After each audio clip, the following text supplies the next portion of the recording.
Las 7 de la mañana con 29 minutos, iniciamos el espacio de las entrevistas. Compañeros, bienvenidos a este día bastante frío que amaneció en la capital de la República, Washington, Yepes. Vinca, les saludamos cordialmente también. Les deseamos que se recupere rápido a nuestra compañera Diana Dávila, ¿no? Están tanto indispuesta. Saluda a Sergio Montero, también le estamos saludando por allá. Y a todos quienes acompañen esta emisión informativa, a Silvia Estrella, que es la encargada de los contactos para las entrevistas.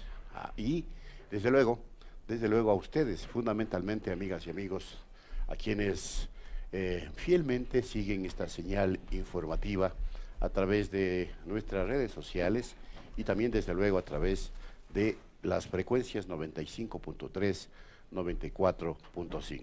Para las provincias de Santo Domingo, Manabí, Esmeraldas, Pichincha, parte de Imbabura, y también me han dicho que llegamos a gran parte de la provincia de El Carchi.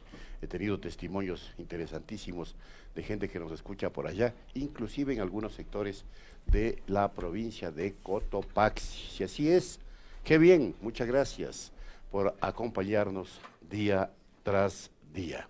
Hoy es jueves 1 de agosto del año 2019 y estamos listos para iniciar entonces nuestra jornada de entrevistas el día de hoy. Ya le estamos saludando también a nuestra compañera María Isabel Ceballos. ¿Qué tal?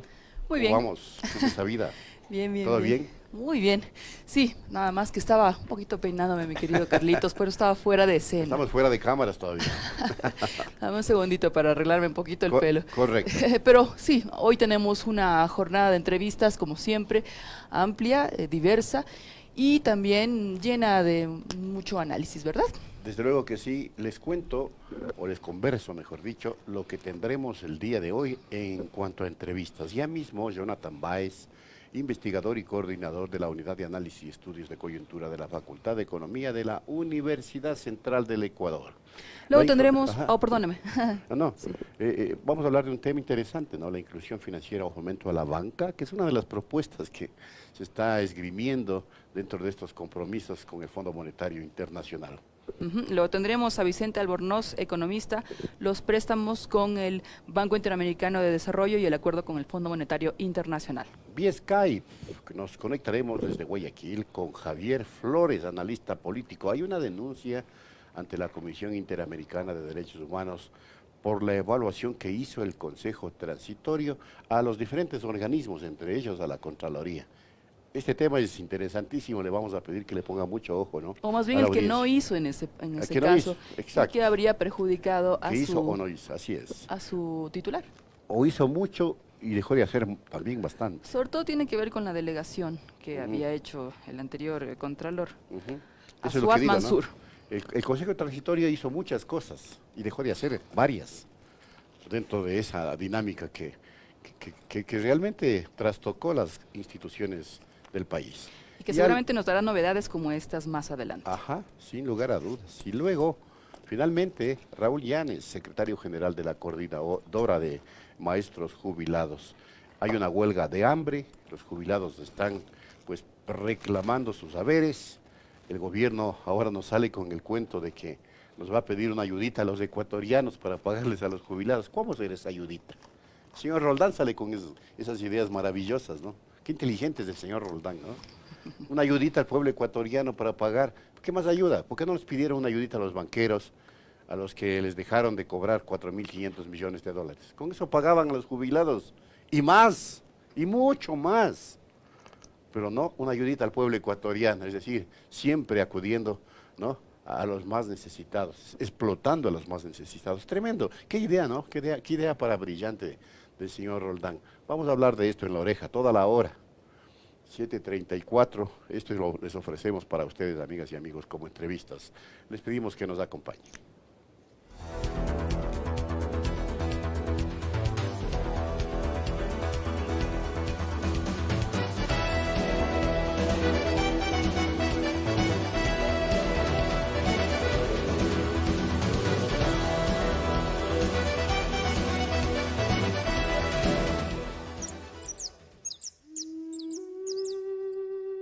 Soy vida.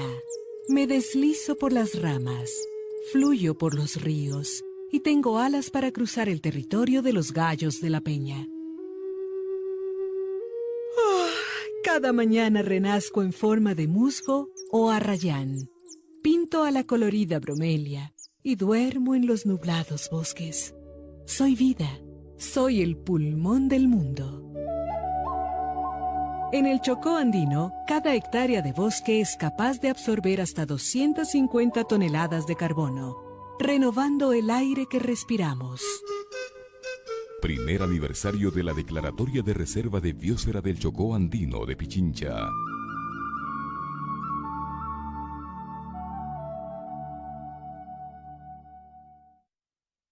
Punto Noticias.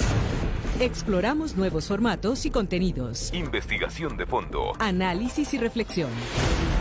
María Isabel Ceballos y Washington Yepes asumen este nuevo reto. Punto Noticias, tercera emisión. 17 horas.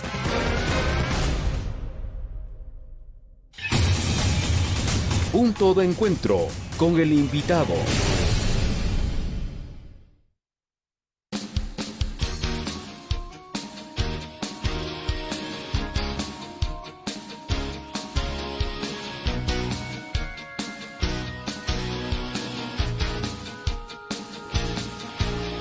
Ya son las 7:36. Jonathan Báez, investigador y coordinador de la Unidad de Análisis y Estudios de Coyuntura de la Facultad de Economía de la Universidad Central, está acá en los estudios y vamos a hablar sobre un tema que es interesante y que está siendo propuesta, ¿no?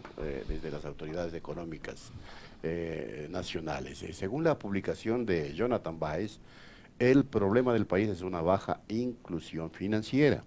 En el país apenas el 51% de adultos tiene acceso a una cuenta en una institución financiera y, por ejemplo, solo el 12% tiene crédito. Y por cierto, un crédito sumamente caro, ¿no? Estas cifras serían extremadamente bajas y evidencian la necesidad de hacer un cambio para beneficiar a los ecuatorianos. Sostiene Jonathan, a quien le saludamos. ¿Qué tal? ¿Cómo está? Bueno, muy buenos días, gracias por este espacio también. Solo quisiera hacer una pequeña corrección. Claro que esa apuesta que Washington acaba de mencionar es lo que se propone de parte del Ejecutivo. No es algo que nosotros estemos Desde hablando. luego que sí. Al contrario, nosotros dentro del Instituto de Investigaciones de Economía criticamos esta apuesta y para eso determinamos una serie de estimaciones y evidencia empírica que muestran que el problema del país no es la inclusión financiera como tal. Ese es el discurso o la apuesta que tiene el gobierno en este momento. Bien. Pero nosotros al observar los datos vemos que esto no ocurre de esa manera. Entonces el artículo se está enfocando a encontrar que al contrario, la inclusión financiera en realidad actuaría como un cierto fomento a la banca, ¿no? Que es un momento, es un hecho preocupante que ya lo explicaré en el transcurso de la entrevista. Bueno, comencemos explicando justamente eso, porque uno de los argumentos de las autoridades económicas es justamente ese, de que como no hay inclusión financiera es necesaria una bancarización de la sociedad para poder dinamizar la economía. ¿Por qué se argumenta eso? Exacto. Bueno, primero hay que contextualizar el momento en el que se produce eso, ¿no? El tema es este. Se estaba barajando una nueva reforma tributaria, aparte de la que se realizó en la Ley de Fomento Productivo, ¿no? En la que se hicieron una serie de remisiones, exoneraciones de impuestos, etcétera, etcétera. Y se situaba sobre la mesa la posibilidad de subir el IVA, ¿no? Entonces, cuando el vicepresidente empieza a hacer esta especie de lobby a ver qué tanto había posibilidad de subir el IVA, se encuentra con que la sociedad rechaza esto, porque sabemos que el IVA es un impuesto regresivo, nos cae a todos, y eso implica que vamos a tener que pagar más por los productos y servicios. ¿Eso qué implica?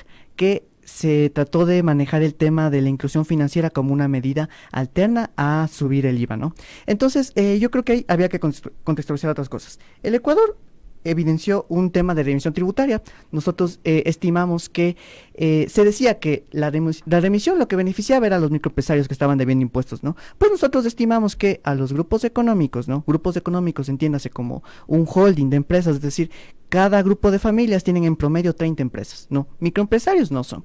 Se les benefició con una remisión de $987 millones. Yo me pregunto si es que ellos necesitaban de esta remisión tributaria, no como así microempresarios. Entonces, vemos que ahí el Estado ya perdió 987 millones. Por otro lado, hay que revisar lo que está ocurriendo con el tema del FMI, ¿no? El discurso fue que no teníamos dinero y eso nos derivó en tener que llevar a un acuerdo con el FMI, ¿no? Con un crédito de 4.200 millones y con otros entes internacionales. Ahora, entre los pedidos del FMI están realizar una reforma laboral y una reforma tributaria.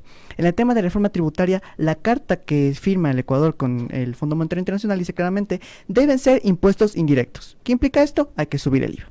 Entonces, después de eso se hace la primera revisión y ahí nosotros observamos muy preocupados la carta, o mejor dicho, el informe, que primero se lo hace en inglés, ¿no? Me parece que en un país como el Ecuador, en el que el idioma oficial es el español, estas cartas deberían estar a libre disposición del idioma oficial de nosotros, cosa que no pasa así, y nos preguntamos por qué ocurre esto. Al revisar la carta, nosotros nos encontramos con algunas sorpresas, ¿no? Y es el tema de que entre 2018 y 2019 se habla de un tema de pérdida de ingresos para el Estado por tema de impuestos que equivalen al 1.2% del PIB.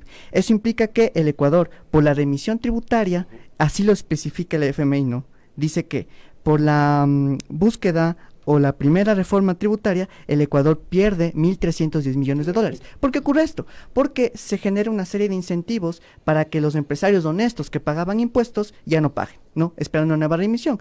Y por lo otro, premian a los que sí no pagaban. Y por otro lado, también se genera una serie de exoneraciones, de exenciones al impuesto a la renta. Entonces, esto hace que el Ecuador pierda esto. Para los y las radioescuchas, me parece importante señalar, a veces es un poco ambigua las cifras, ¿no? 1.2% del PIB, ¿qué implicaría? Implicaría cubrir todo el presupuesto general del Estado de un año de todo el sistema de bienestar social, ¿no?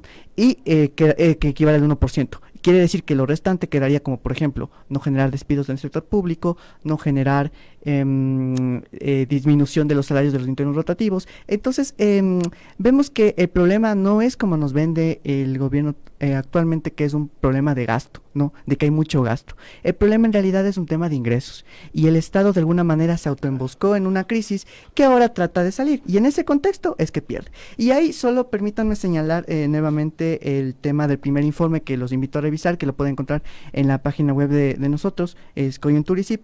Nos encontramos con algo sumamente preocupante, diría yo, que tiene que ver con las acciones que van a hacer que el déficit público baje, como nos dice el acuerdo. Y es que se tiene que aumentar el precio de la gasolina al por menor, doméstica e industrial, se tiene que aumentar el precio del diésel para ciertas categorías de pesca, eliminar los subsidios al gas industrial, aumentar el precio de la electricidad. Aquí viene el punto preocupante con el tema de privatizaciones y concesiones. El negocio para el sector privado, cuando asume un activo que lo creamos con nuestro dinero público, con el dinero, y que el sector público lo gestionó para que se creen hidroeléctricas y termina siendo esto concesionada al sector privado, el negocio está en subir las tarifas. Y aquí claramente dice que lo que van a buscar es aumentar el precio de la electricidad, como uno de los mecanismos para reactivar la economía, ¿no? La economía de quién sería.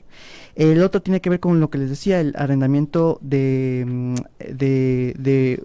activos públicos, lo que llaman ahora monetización, que es una privatización con otro nombre. Y la concesión de la planta hidroeléctrica sopladora, así como los ingresos por concesiones de líneas eléctricas, ¿no? También se está barajando concesionar Selec. Entonces, todas estas medidas hacen que el Estado se sitúe en un momento crítico en el que no tiene ingresos, y ahí surge esta necesidad de subir el IVA. Ahora también es preocupante que ayer escuché declaraciones de parte del secretario de la presidencia diciendo que el Ecuador va a tener que hacer un esfuerzo, todo el país, para financiar a los jubilados. Es el IVA. Y recuerdan ustedes que se hizo esto cuando hubo un terremoto, cuando el precio del petróleo cayó al piso, cuando el tema del índice de dólar también estaba por las nubes. Entonces, vemos que las acciones estatales quizás son más peligrosas que un terremoto. Entonces, es una situación complicada para el país. Y en ese sentido es que se baraja la oportunidad, la alternativa de la inclusión financiera. ¿Y qué es lo que nos dice el vicepresidente junto con la banca, ¿no? Que es muy aplaudido. El tema es que el país tiene una baja inclusión financiera, y para eso sitúa Washington los datos que tú dabas, el 53% y el 12%. Bueno, vamos a contextualizar un poco estos datos. En América Latina, ¿qué es lo que está pasando? Nosotros observamos que el país, en un análisis de 19 países de Latinoamérica, el Ecuador se encuentra en la media. ¿no? Se encuentra en la media e incluso se encuentra por encima de países como Colombia y Perú. Nosotros aquí siempre se compara a Ecuador con Colombia y Perú. Bueno, vamos a compararnos también, y no solo en lo que les conviene a ellos, ¿no? Que tiene que ver con el tema de ingresos y salarios. Colombia tiene personas que poseen una cuenta mayores a 15 años, que es el dato que tú mencionabas. En Colombia equivale al 46%. Y en Perú al 43%. Por lo tanto, nosotros estamos por encima. Entonces, no es que hay baja inclusión financiera. Estamos por encima de Argentina incluso. Estamos por encima de Argentina. Panamá, que es un país que da muchos incentivos o atractivos justamente en ese sentido. Exacto. Entonces vemos que esta descontextualización de las cifras es totalmente inacertada. No tiene que ver con esto. Entonces, y mencionabas lo otro tema interesante que tiene que ver con el tema de... Bueno, primero vamos a por qué la gente no tiene una cuenta bancaria. Y vemos que del total de personas encuestadas, esta es una encuesta realizada por el Banco Central para ver el tema de inclusión financiera. Entonces, ¿por qué referirnos a temas ideológicos? Mejor vamos a ver los datos, vamos a ver las cifras. Eso es lo que se debería hacer para tomar decisiones de política pública. Correcto. Y vemos que la principal razón por la que las personas no tienen una cuenta bancaria es porque no tienen dinero para ahorrar. Vemos ahora que las cifras, en las cifras de junio de 2019 del tema del empleo han sido publicadas. Vemos que pobreza, desigualdad han aumentado, el empleo inadecuado sigue, el subempleo sigue aumentando, otras formas de subempleo también siguen aumentando, y nosotros lo que hacemos también es estimar un índice de precarización, porque las cifras de subempleo no toman en cuenta cosas como, por ejemplo, estar afiliado al IES, que tengan un contrato temporal y que las personas tengan un salario básico. Ese sí lo toma, pero hay que un poco complejizarlo. Y con preocupación nosotros observamos que el índice de precarización está aumentando a niveles del año 2011. Es decir, estamos, en lugar de la precarización ir disminuyendo, todavía está aumentando. Entonces vemos ahí que la situación de las personas es un poco complicada, y que a eso le quieran atañar el tema de reformas laborales, como nos están un poco ofertando las cámaras, y es en agosto, es un momento preocupante, es en agosto, claro, y es vacaciones, entonces es como de alguna forma tomar a la sociedad en un momento de descanso, un merecido descanso después de extenuantes jornadas. Entonces, la reforma laboral también va a ser complicada que pueda pasar, porque se están, en un primer momento se decía que iban a bajar, iban a subir las horas de 8 a 12, pero ahí está el juego, ¿no? Lo que no se quiere pagar es las horas suplementarias. Se dice, el código laboral actual vigente dice que hay que, por cada hora a partir de la novena, hay que subir un 0.50%, y vemos que si es que las reformas como tal pasan, habría una brecha de no pago a los trabajadores de un 13%. Entonces, volvamos al tema de inclusión financiera, ¿no? Ajá. Dice que el crédito es de apenas del 12%, que es muy bajo. Yo creo que nuevamente es importante y nos da las cifras. El Ecuador se encuentra en el promedio, ¿no? Se encuentra por encima de países como Argentina, como México, y ahí sí, en la comparación con México, con Colombia y Perú, se encuentra por debajo, pero en cifras porcentuales mínimas. En acceso al crédito. Es apenas es apenas 2%. Más que Brasil, ¿no? Exacto. Entonces, ¿cómo es esto? Están manipulando las cifras. La consulta, más que manipulando, es una descontextualización que manipula. Porque nos dicen es bajo, pero 53%, 12% es bajo en relación a qué. Hay que siempre hacer el punto comparativo. Ya. Y nuevamente vamos a un dato que lo decíamos antes, ¿no? Tiene que ver con el tema de las razones por las que no se solicitó un crédito. Las personas dicen en un 60% que es porque no tienen cómo pagar. Es decir, las expectativas de ingreso de las personas deriva en una posición en la que no ven con buenos ojos lo que puede pasar en el futuro, por tanto deciden no endeudarse. Además que son unas tasas de interés altísimas, ¿no? También, y existe un problema grave ahí. Los bancos están pidiendo que las tasas de interés sean liberalizadas. Eso implica que aquí va a ocurrir una serie de problemas, porque las tasas van a fluctuar a tal ritmo que los créditos van a ser impagables, y el negocio ahí está, no en que los sectores productivos paguen los créditos, sino más bien en que la quiebra se convierta en el negocio del sector bancario, pues como ocurrió con el sistema financiero, con la burbuja financiera en Estados Unidos, lo que ocurrió con la burbuja inmobiliaria en España. Entonces, ante esta situación es que nosotros decimos hay que nuevamente llegar a la investigación. Aquí muy amablemente nos han invitado en otras oportunidades para examinar ciertas estadísticas y evidencia que nos muestra que la situación no es tal como nos la están presentando. La situación es mucho más compleja de lo que en realidad parece. Y para eso me parece que la academia y la Facultad de Economía sobre todo ha puesto un proceso en marcha de un equipo de investigadores que ha tratado de develar esto que está ocurriendo. Entonces, ahí ya un poco nos cabe ya reflexionar, a ver, si es que el Ecuador no tiene una baja inclusión financiera por el tema de cuentas y de crédito, entonces ¿por qué esa voracidad de parte del sector bancario de que la gente tenga su dinero en los bancos, ¿no? Entonces, primero habría que decir esto, ¿no? Se dice las cifras que mencionaban y el presidente de la Asociación de Bancos decía que estas cifras son extremadamente bajas y evidencian la necesidad de hacer un cambio para beneficiar a todos los ecuatorianos, en especial a aquellos con menores ingresos. Es decir, la banca está aplaudiendo, es decir, ve como positiva la aspiración de generar incentivos en la búsqueda de una mayor inclusión financiera. ¿Por qué pasa esto? En este momento, si bien el tema del IVA todavía se está en debate, y a mí me preocupa nuevamente, hay que repetirlo a los escuchas, con esto de pagar la pensión a los jubilados que en este momento están en huelga de hambre es sumamente preocupante porque el tema de los jubilados, yo me pregunto, ustedes deben tener un poco más de memoria que yo, ¿hace cuánto no se vivió una huelga de hambre en el país? ¿Hace cuánto? Desde el 2005. Ya, desde el 2005. Los mismos jubilados. Los mismos jubilados. Se murieron algunos. Exacto. Y esto del 2005 me hace recordar otra cifra que es sumamente importante e interesante. Nos dicen que estamos en recesión, ¿verdad? En el 2018. Si nosotros examinamos las utilidades de los bancos con es decir, un grupo poblacional de 25 constante desde 2005 a 2018, los 25 bancos afiliados a la Asobancas en 2018 tuvieron utilidades, que ya es un indicador sesgado por el tema de evasión y elusión fiscal. Sin embargo, en 2018 son las utilidades más altas desde el 2005, ¿no? Equivalen a 554 millones de dólares. Es decir, en medio de un momento en el que el país nos venden que estamos en recesión, los banqueros del sector financiero obtienen las utilidades más altas de todos los años, ¿no? Entonces, vemos que es un momento preocupante y eso me lleva a entender por qué está ocurriendo esto, de la inclusión financiera. A ver, se está barajando también hay una serie de lobby por buscar eliminar el impuesto a salida de divisas.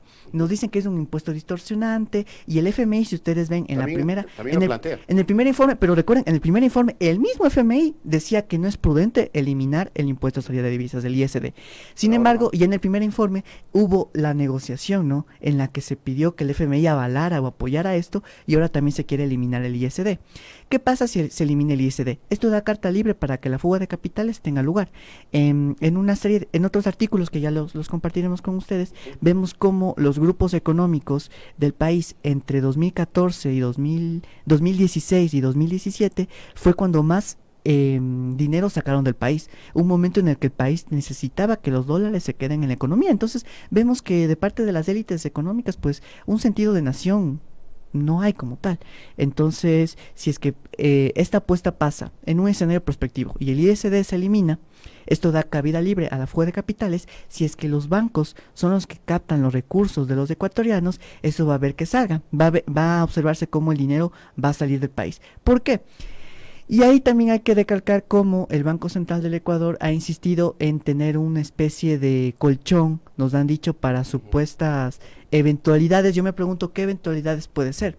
Una eventualidad en el 99 fue el tema de la crisis financiera, ¿no? En el que los depósitos de los ecuatorianos terminaron pagando las deudas del sector financiero. Ese fue un colchón, una eventualidad que no se esperaba. Y ahora todos los recursos que están llegando de parte de los créditos internacionales están siendo guardados como reservas internacionales. Nos preguntamos, ¿qué sentido tiene guardar las reservas internacionales y que estos no dinamicen la economía? Es decir, no ampliar el balance financiero del Banco Central. ¿Qué sentido tiene tenerlo ahí? ¿Recuerdan ustedes del FEIREP? FEIREP era este fondo que en realidad lo que hacía era garantizar el pago de la deuda. Entonces, si es que ocurre esto, de la inclusión financiera y esto tiene lugar, eso implica, y el ISD también se elimina, eso va a generar que los bancos tengan una serie de incentivos y oportunidades para fugar los capitales, no para fugar los dólares. Si es que esto ocurre, quien respondería con esto es dinero, es del dinero de las reservas internacionales del Banco Central. Pero recuerden que ese dinero no es un dinero gratuito, no es un regalo, ese dinero es un préstamo que tenemos que pagar. ¿Cómo tenemos que pagar? Y ahí viene el tema de subir el IVA. E incluso he escuchado a ciertos, los voceros de las élites empresariales y del gobierno en este momento, que nos dicen en este momento, incluso hay que bajar el impuesto a la renta corporativa, ¿no? En este momento es de un 22%, lo quieren bajar al 20%. Eso es una locura, ¿no? Entonces, esta es una situación sumamente compleja que no debe pasar. Y lo mismo, la flexibilización laboral tampoco, el ISD se debe mantener, y donde en un escenario en el que nos propugnan por bajarlo, nosotros decimos, ¿por qué no lo subimos? Si es que la fuga de capital sube. Entonces, ante eso, es por eso que hay tanta insistencia en subir el IVA, en que la reforma laboral pase y en que seamos nosotros los ecuatorianos, los de a pie, los que terminemos pagando una remisión tributaria y que caigamos en esta situación preocupante para el país. Porque no solo el problema de la reforma laboral también es que va a erosionar los ingresos que se tenga de parte del sector laboral, y eso hace que la demanda que tengan las personas baje. ¿Qué va a lograr esto? Que ciertos empresarios también, entonces, señores empresarios, si nos están escuchando, no solamente va a haber una serie de beneficios para ustedes, hay una afectación. Si es que ustedes no encuentran mercado y les dan créditos, no van a poder cubrir los créditos. Y si es que no hay demanda que cubra lo que ustedes están produciendo, eso va a generar que tengan que cerrar sus puertas. Entonces, el sector empresarial, cierto sector empresarial, también está en una serie, en una situación también peligrosa. Bueno, el tiempo se nos agotó, una amplísima y documentada explicación que nos ha dado Jonathan Báez sobre la situación financiera y económica del país, y claro, sobre esta propuesta de la inclusión financiera. Y la pregunta que ustedes se hacían justamente era esa, ¿no? ¿Inclusión financiera o fomento a la banca? Y nosotros observamos que es el fomento a la banca. Está contestada toda esa pregunta. Y va a ser ahora que el país esté muy, muy atento a que el tema de los sectores de pensionistas jubilares no sea vendido como la oportunidad para subir el IVA, porque recuerden que cuando ocurrió esto en el terremoto, esto duró un año, del 1 de junio de 2016 al 1 de junio del 2017, y se eliminó. Créanme, si es que el IVA sube en este momento, que lo bajen va a ser imposible. Gracias a Jonathan Báez, investigador de la Universidad Central del Ecuador, que estuvo aquí en Punto Noticias.